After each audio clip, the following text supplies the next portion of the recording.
अली भी गुस्से में आते थे, लेकिन अली की ज़रबत इबादत सकलैन बन जाती थी। हाँ, कुल्ले ईमान कुल्ले कुफ्र के मुकाबले में जा रहा है, मतलब कुल्ले अक्ल कुल्ले जहल के मुकाबले में जा रहा है। कि जहालत की ये इंतहा कि अबू जहल जब मरने लगा, गालिबन अब्दुल्ला बिन मसूद बताते हैं कि जब इसका सर काटने लगे तो कहा अब्दुल्ला मेरा सर ऊपर से ना काटना। कहा क्यों? कहा नीचे से काटना। कहा किस लिए?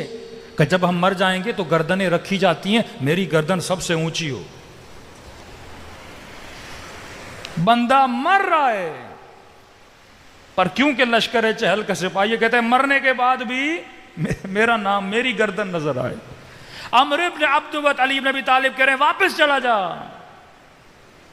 तू जानता है मैं हक पर हूं। अली वापस जाऊंगा औरतें हंसेंगी। बच्चे से डर गया। अमीरुल मोमिनीन का मुखालिफ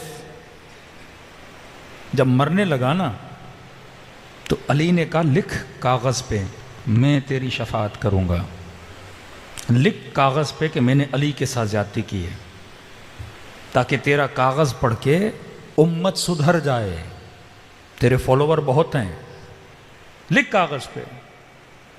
और रिवायत में मिलता है अली ने कहा देखना चाहते हो रसूल खुदा का मकाम कहाँ है? कहते ऐसे दिखाया रसूल कहाँ बैठे हैं। और देखना चाहते हो मेरे दुश्मन का मकाम कहाँ है? इसे जहन्नुम भी दिखाई। लेकिन का अली मैं नहीं लिखूंगा, मरने के बाद लोग क्या कहेंगे मेरे बारे में। शब आशूर हुसैन ने 2 उंगलियों के दरमियान जन्नत दिखाई अपने साहब को, देख ये तेरा मकाम है। लेकिन जब चिराग बुझाया, जब सारे चले गए और मकाम यकीन वाले रुक गए, फिर इमाम ने इनके यकीन को ऐनुल यकीन की मंजिल पे लाया कि अब जो रुक गए हो अपना जन्नत में मकाम देखो। अब जिसने जन्नत देखी हो उसका शौक जिहाद कैसा होगा। हाँ, ये अहले बैत दिखाते थे जन्नत में अपना मकाम देख।